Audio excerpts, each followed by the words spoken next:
এই সংসারে রাজকুমার জন্ম নিতেই পারেন। তাকে রাম এবং লক্ষণ কিন্তু মায়েরাই বানিয়ে তোলেন। একজন গোয়ালা জন্ম নেয়, তাকে দ্বারকাধীশ একজন মাই বানিয়ে তোলেন।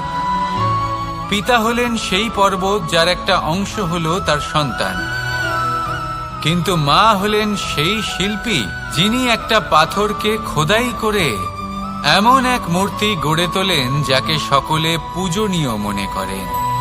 তাহলে স্মরণ করুন সেই সকল মুহূর্ত যেগুলি আপনি নিজের মাতার সাথে অতিবাহিত করেছেন। অনুভব করতে পারবেন যে কিভাবে এক মুহূর্তেই এই মন প্রফুল্ল হয়ে ওঠে। এবারের কারণ কি? এর কারণ হলো এই জীবনের আসল দ্বারই হলো মমতা।